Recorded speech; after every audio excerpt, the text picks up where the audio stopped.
Hello everyone. तो दोस्तों आज की इस वीडियो में हम बात करने वाले हैं जो जीएनएम पास कैंडिडेट हैं या फिर जिन्होंने बीएससी नर्सिंग की है, तो उनके लिए यहाँ पर जो है वैकेंसी है जो मैंने ऑलरेडी भी कवर की है। लेकिन अगर आपने नहीं देखा है तो इस वीडियो को आप देखिए दोस्तों और अप्लाई कर लीजिए, क्योंकि अभी भी आपके पास टाइम है और इसमें आपको एक अच्छी खासी सैलरी भी देखने को मिलेगी। तो चलिए फिर शुरू करते हैं दोस्तों। यहाँ पर आप देख सकते हैं, यहाँ पर आरआरबी की ओर से कई सारी वैकेंसी तो देखने को मिल रही है, लेकिन यहाँ पर अगर हम बात करें नर्सिंग सुपरिटेंडेंट की, कई सारी वैकेंसीज़ हैं, अलग अलग क्वालिफ़िकेशन है और यहाँ पर पे भी यहाँ पर अलग अलग जो है बताया गया है। देख सकते हैं यहाँ पर मेडिकल स्टैंडर्ड भी यहाँ पर अलग अलग पोस्टों के लिए अलग अलग यहाँ पर रखा गया है। एज यहाँ पर देख सकते हैं आप।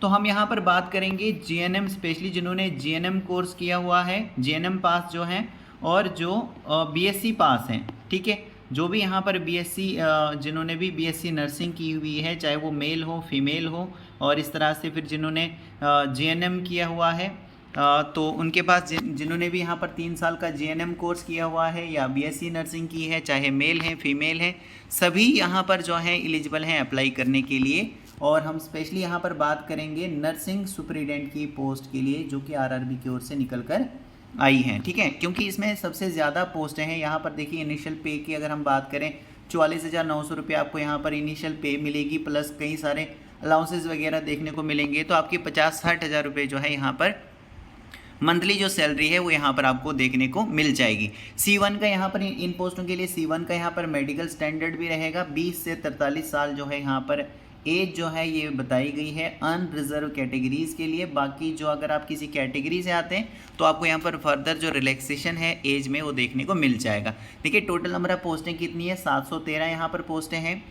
तो इसी के बारे में हम यहाँ पर देखने वाले हैं। बाकी आप अगर चाहते हैं तो और भी इन पोस्टों के लिए देख सकते हैं। ठीक है, इसमें थोड़ी बाकी जो यहाँ पर पोस्टें हैं तो इसके लिए क्वालिफ़िकेशन अलग अलग यहाँ पर क्वालिफ़िकेशन है। तो मैं यहाँ पर जीएनएम और बीएससी नर्सिंग जिन्होंने की है वो मैंने यहाँ पर आपको बताया। ठीक है, नर्सिंग सुपरिटेंडेंट के लिए आप यहाँ पर अप्लाई कर सकेंगी।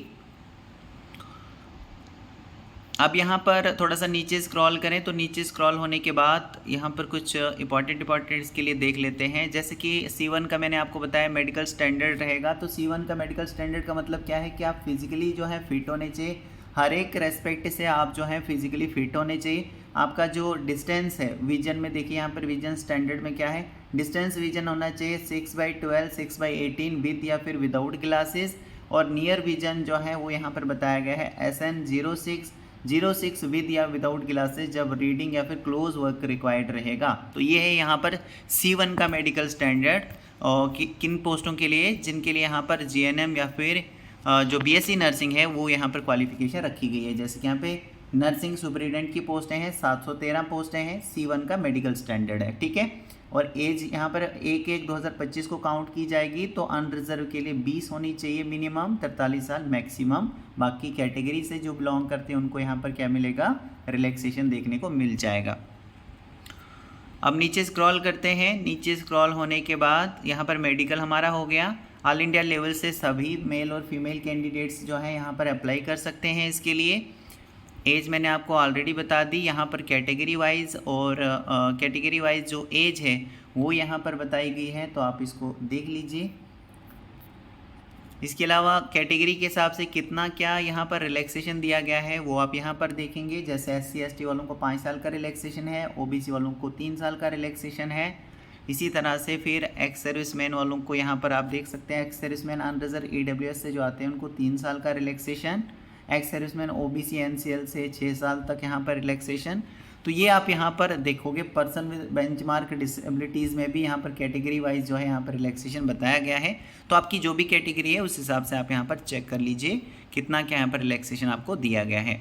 देखिए यहाँ पर जो फीमेल कैंडिडेट्स अप्लाई करेंगी उनके लिए तो यहाँ पर किसी भी तरह की फ़ीस नहीं है, लेकिन यहाँ पर जो आपको 250 रुपये बताया गया है कि 250 रुपये आपको फ़ीस पे करनी है, ये आपकी रिटर्न हो जाएगी।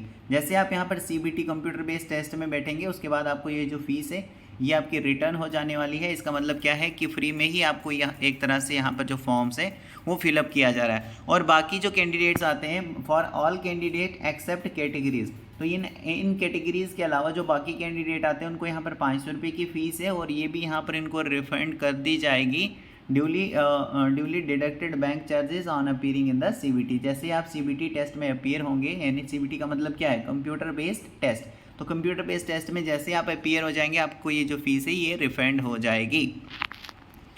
ओके, और ये जो फीस है ये आपको ऑनलाइन मोड से पे करनी है। इसके लिए आप internet banking, debit, credit card, UPI, इस तरीके की जो मोड्स हैं बताए गए हैं, इस तरह से आपकी जो फीस है ये जो है एक्सेप्ट की जाएगी।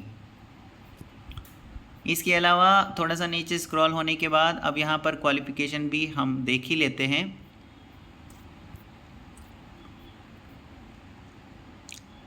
तो देखिए सबसे पहले देखिए यहाँ पर जो कंप्यूटर बेस्ड टेस्ट आपका रहेगा ये एक सिंगल मतलब क्वेश्चन पेपर पर single stage CBT will be 90 minutes का आपको टाइम दिया जाएगा 100 क्वेश्चन करने के लिए।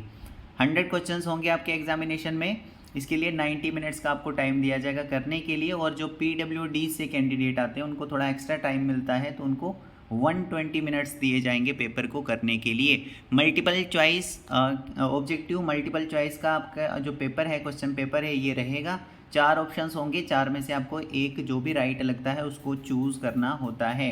और कहाँ से कौन कौन से सब्जेक्ट से आपको वहाँ पर क्वेश्चन पूछे जाएंगे, तो जो प्रोफेशनल एबिलिटी मतलब जो आपने किया है, कोर्स किया है, जैसे GNM किया है तो GNM से ही आपके मार्क्स पूछे जाएंगे, ठीक है। या फिर BSc के बेसिस पर अगर आप यहाँ पर अप्लाई कर रहे हैं तो BSc नर्सिंग में जो भी आपने पढ़ा होगा ये क्या हो गया आपका प्रोफेशनल, है ना। तो ये प्रोफेशनल जो भी आपने पढ़ा होगा तो प्रोफेशनल एबिलिटी से आपको यहाँ पर 70 क्वेश्चन पूछे जाएंगे 70 मार्क्स के। फिर जनरल अवेयरनेस से 10 मार्क्स पूछे जाएंगे 10 नंबर के। और जनरल अर्थमेटिक और जनरल इंटेलिजेंस रीजनिंग से 10 क्वेश्चन होंगे 10 मार्क्स के। और जनरल साइंस से भी 10 क्वेश्चन पूछे जाएंगे 10 मार्क्स के। इस तरह से क्या हो गए, ये 100 मार्क्स हो गए, 100 क्वेश्चन हो गए 100 मार्क्स के।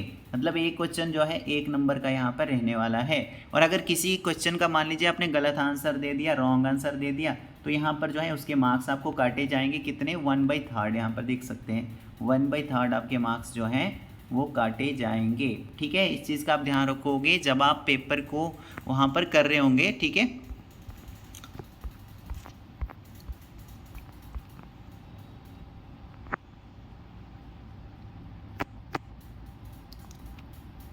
फिर यहाँ पर हाउ टू अप्लाई बताया गया है, तो ये आपको ऑनलाइन ही जाना पड़ेगा अप्लाई करने के लिए। और थोड़ा सा नीचे स्क्रॉल करें, तो नीचे स्क्रॉल होने के बाद कुछ और देख लेते हैं। ओके, तो यहाँ पर देखिए ये यहाँ पर पोस्टें हैं, अलग अलग पोस्टें हैं। तो यहाँ पर स्पेशली हम बात करेंगे नर्सिंग सुपरिटेंडेंट की पोस्ट के लिए, जिसके लिए GNM जिन्होंने भी किया है और ANM जिन्होंने भी किया है, जिन्होंने GNM किया है और जिन्होंने BSc नर्सिंग की हुई है, ठीक है। तो इन पोस्टों के लिए वो यहाँ पर एलिजिबल हैं अप्लाई करने के लिए। तो देखिए यहाँ पर लिखा गया है नर्सिंग सुपरिटेंडेंट पोस्ट पे लेवल जो रहेगा वो 7 रहेगा। 44,900 आपका इनिशियल पे रहेगी। अलाउंसेस वगैरह मिला के यहाँ पर अच्छी खासी सैलरी आपको देखने को मिल जाएगी। C1 का मेडिकल स्टैंडर्ड है, आप देख लीजिएगा। लोअर एज लिमिट 20 है यहाँ पर, अपर एज लिमिट 43 है जो अनरिजर्व से आते हैं।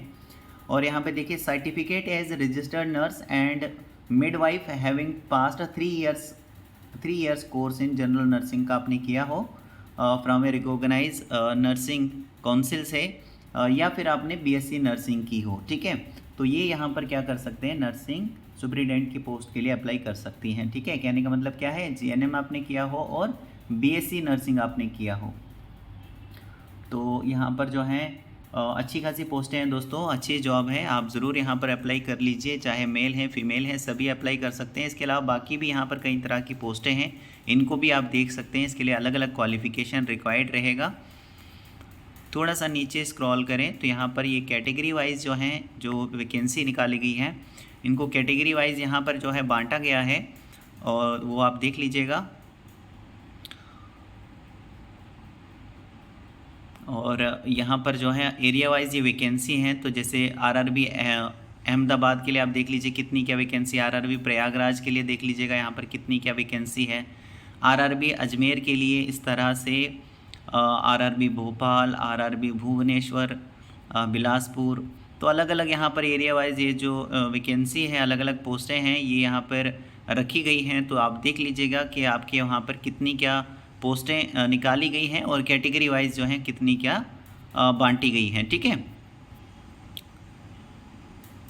फिर यहाँ पर ये जो नीचे है ये यहाँ पर सिलेबस बताया गया है, तो इसको भी मैं यहाँ पे आपको बता ही देता हूँ। देखिए, syllabus for various post of paramedical category, तो यहाँ पर क्या है, वेरियस जो है कैटेगरीज़ की जो पोस्टें हैं, पैरामेडिकल कैटेगरीज़ की वेरियस जो है यहाँ पर ये जो कैटेगरी की पोस्टें हैं, तो इसमें हम यहाँ पर देखेंगे नर्सिंग सुपरिटेंडेंट। तो देखिए, नर्सिंग सुपरिटेंडेंट के लिए यहाँ पर आपको anatomy, psychology, nutrition, biochemistry, nursing foundation, psychology, microbiology, sociology, pharmacology, pathology, genetics, medical surgical nursing, इसी तरह से community health nursing, child health nursing, mental health nursing, midwifery and obstetrical nursing, nursing research and statics, management of nursing services and education. तो ये आपका syllabus रहेगा जो आपने पढ़ा होगा। ठीक है, ये आपको तैयार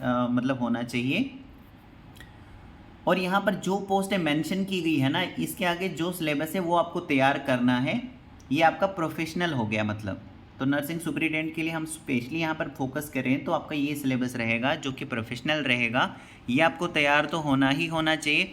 इसके अलावा जो कॉमन रहेगा, ओके, जो कॉमन मतलब कि ये जो अलग अलग पोस्ट हैं, अलग अलग यहाँ पर सिलेबस, जैसे हर एक पोस्ट के आगे अलग अलग मतलब हर एक पोस्ट के लिए हर एक पोस्ट जो है उसके आगे सिलेबस बताया गया है। इसके अलावा जो कॉमन रहेगा सभी पोस्टों के लिए जो आपको तैयार करना ही करना है वो है जनरल अर्थमेटिक। अब जनरल अर्थमेटिक में यहाँ पर देखिए क्या क्या आपको तैयार करना है ना। तो ये यहाँ पर नर्सिंग सुपरिटेंडेंट की पोस्ट के लिए आपको भी तैयार करना है इस तरह से। जनरल अर्थमेटिक फिर हो गया। जनरल इंटेलिजेंस एंड रीजनिंग में आप यहाँ पर देखिए क्या क्या आपको तैयार करना है। जनरल अवेयरनेस में आपको क्या क्या तैयार करना है ये यहाँ पर आप देखिए। और फिर यहाँ पर जनरल साइंस से physics, chemistry and life science आपको तैयार करना है। CBSE का सिलेबस जो है अप टू 10th स्टैंडर्ड, ठीक है, ये आपको तैयार करना है। तो यहाँ से आपको क्वेश्चंस जो हैं एग्जामिनेशन में पूछे जाएं। एक तो आपका प्रोफेशनल नॉलेज, जैसे मैंने आपको बताया अलग अलग पोस्टों के लिए वो अलग अलग सिलेबस है। बाकी जो कॉमन सिलेबस है वो यहाँ पर ये रहेगा जो आपको मतलब चाहे जिस भी पोस्ट के लिए आप अप्लाई करेंगे ये आपको सिलेबस तैयार करना ही करना है। ठीक है, सो होप करता हूँ दोस्तों कि आपको ये क्लियर हो चुका होगा। So thank you very much.